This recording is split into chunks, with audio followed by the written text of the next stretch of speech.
बिहार का महामुकाबला जारी है। इस वक्त सीएम योगी आदित्यनाथ सिवान पहुंचे हुए हैं जनसभा को संबोधित करने के लिए। सीधे चलते सिवान।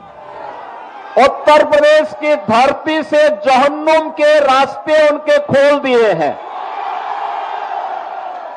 लेकिन हमारी सीता मैया से जुड़े हुए बिहार की धरती पर कोई मारीच और सुबह फिर से सिर न उठाना पड़े, उठा सके। लेकिन जब मैं उस दिन आ रहा था तो बड़ी बारिश शुरू हो गई थी और मैं सोचता था कि कोई सभा में होगा नहीं, लेकिन रघुनाथपुर की सभा में वहां के युवाओं की, यहां के नागरिकों की, यहां के अन्नदाता किसानों की, यहां की माताओं बहनों के उत्साह को देख करके मैं कह सकता था कि सिवान की सभा में उससे भी बड़ा सैलाब आने वाला है। और मुझे विश्वास था। और मैं जब लखनऊ से आज प्रातः चला तो लोगों ने कहा कि सिवान में लोग नहीं आएंगे। मैंने कहा देखो, मेरे आने के पहले 50,000 की भीड़ वहां पहुंच चुकी होगी, इसकी चिंता मत करो, वह बिहार है।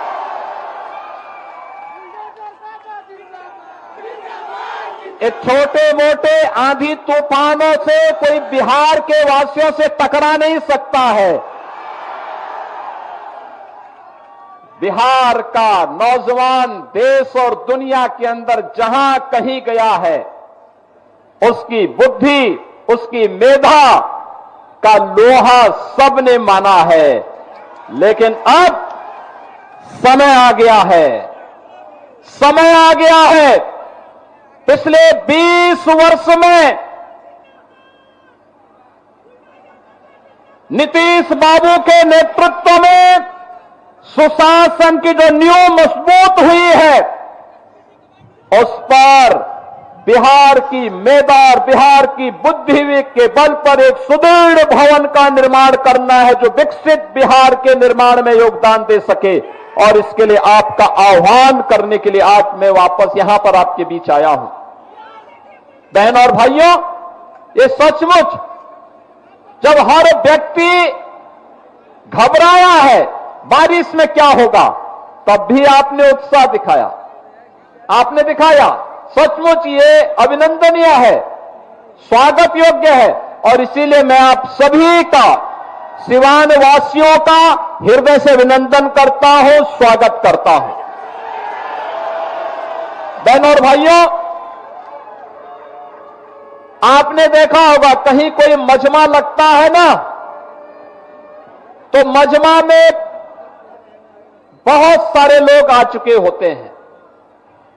अपने अपने तरीके से वे वहां पर लोगों की आंखों में धूल झोंकने का काम करते हैं।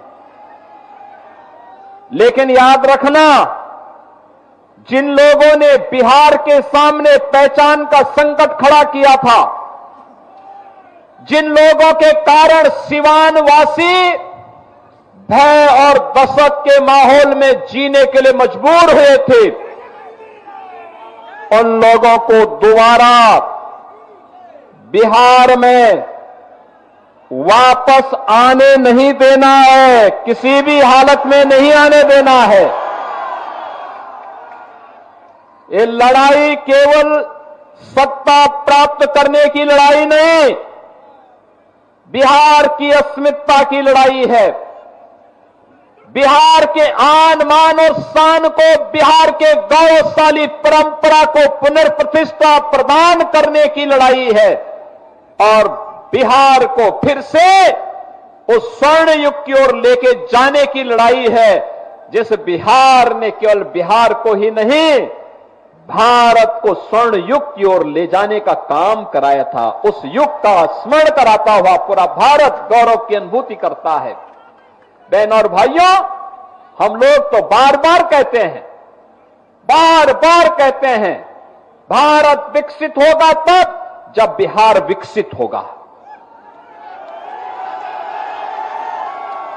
और बिहार जब विकसित होगा भारत को विकसित होने से कोई ताकत दुनिया की नहीं रोक सकती है।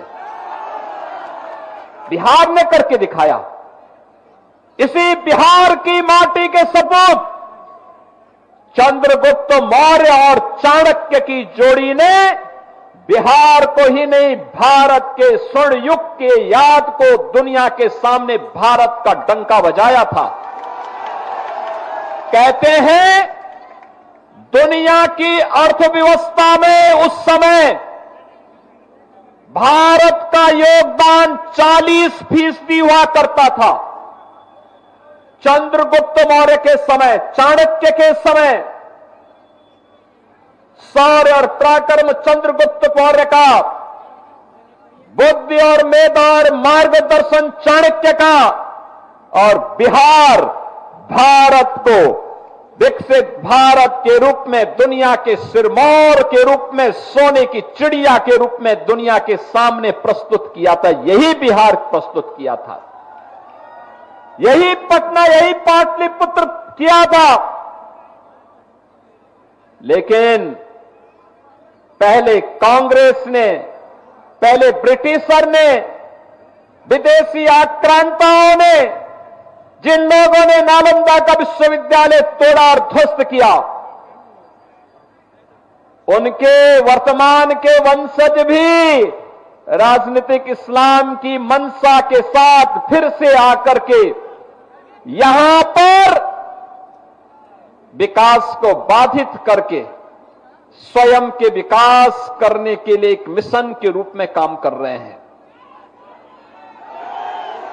ब्रिटिशर ने यहां के कारीगर और हस्तशिल्पियों के कारोबार को समाप्त किया, अन्नदाता किसानों को भूखों मरने के लिए, पलायन करने के लिए मजबूर किया, और अंग्रेजों के वारिस के रूप में कांग्रेस ने उसी ब्रिटिश परंपरा का अनुसरण करते हुए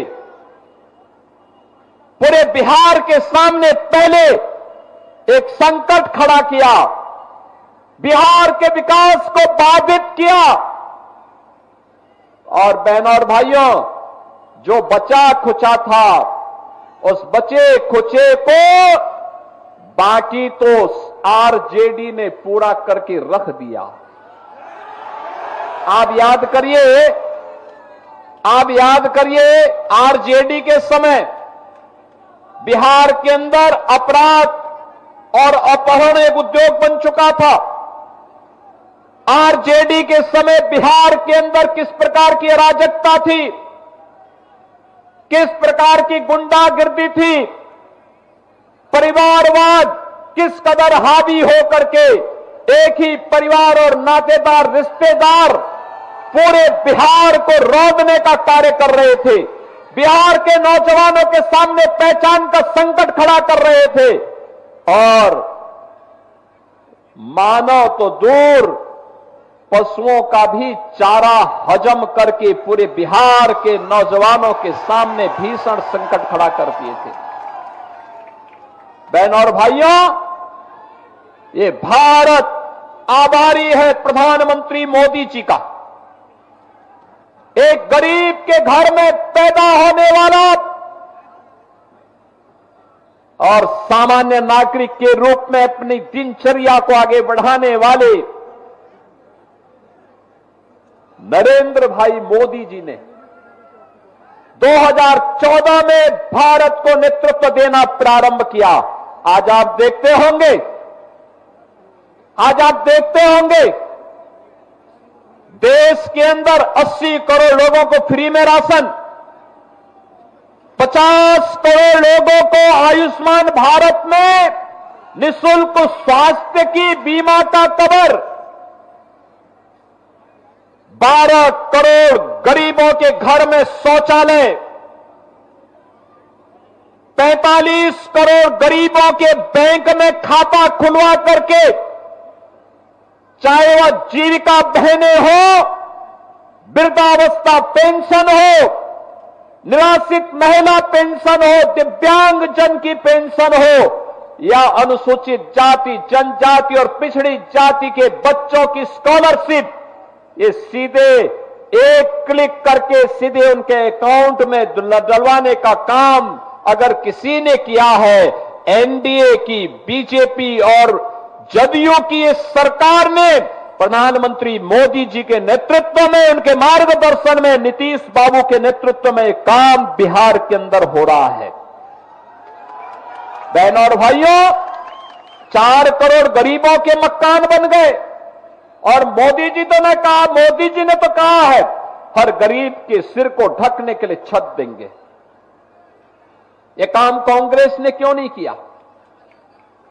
यह काम आरजेडी ने 15 वर्षों में क्यों नहीं किया? मोदी जी ने 11 वर्ष में करके दिखा दिया। बहनों और भाइयों, आज जो ये लोग इंडी गठबंधन के रूप में आपके सामने आ रहे हैं, ये लोग विरासत को गाली देते हैं, विकास को बाधित करते हैं और गरीबों के कल्याण के लिए चल रही इन योजनाओं में फिर से डकैती डालने का और उसे हजम करने की रणनीति के तहत ये लोग सत्ता में काबिज होना चाहते हैं। याद करना, अगर कांग्रेस और आरजेडी जीतती है तो गरीब के राशन को सबसे पहले बंद करके हजम कर डालेंगे। नौजवानों की नौकरी के इस नाम पर ये लोग नौकरी तो नहीं देंगे, नौकरी के नाम पर आपकी जमीन को भी हजम कर डालेंगे। ये लोग विकास तो नहीं कराएंगे, लेकिन विकास के नाम पर माफिया राज को फिर से ला करके नग्न तांडव करवाने का कार्य सीवान के अंदर और बिहार के अंदर फिर से करने का कार्य करेंगे। याद, उत्तर प्रदेश के अंदर और पेशेवर अपराधी और माफिया समाजवादी पार्टी का शागिर्द है, ऐसे ही बिहार के अंदर भी हर पेशेवर माफिया और अपराधी आरजेडी और कांग्रेस का शागिर्द है। इनको पनपने नहीं देना है, कतई पनपने नहीं देना है, आगे नहीं बढ़ने देना है, क्योंकि आप इनको जब भी आगे बढ़ने का अवसर देंगे, बहनों और भाइयों, ये गरीब के हक पे डकैती डालेंगे। बहन और बेटियों की सुरक्षा पर ये लोग सेंध लगाएंगे, रोजगार को छीनने का कार्य करेंगे और अन्नदाता किसानों की खुशहाली को ये लोग हर हाल में रौंदने का कार्य करेंगे। इनको किसी भी स्थिति में आने नहीं देना है और इसके लिए मैं आप सभी सिवान के अपने बहन और भाइयों का आह्वान करने के लिए आज लखनऊ से विशेष रूप से आया हूं। बहनों और भाइयों, मैं तो आपसे पूछना चाहता हूं, ये कांग्रेस के लोग, ये कांग्रेस और आरजेडी के लोग, ये वही लोग हैं जिन्होंने भगवान राम की रथ यात्रा को रोकने का काम किया था। ये वही लोग हैं जिन्हें भगवान राम और भगवान कृष्ण की विरासत पर गौरव की अनुभूति नहीं होती, जिन्हें बुद्ध की परंपरा पर गौरव की अनुभूति नहीं होती, जो लोग डॉक्टर राजेंद्र प्रसाद जी का, जिन लोगों ने डॉक्टर राजेंद्र प्रसाद जी का, लौह पुरुष सरदार वल्लभ भाई पटेल जी का, बाबा साहब डॉक्टर भीमराव अंबेडकर जी का, लोकनायक जयप्रकाश नारायण जी का और कर्पूरी ठाकुर जी का जिन लोगों ने अपमान किया हो, वे कांग्रेस के लोग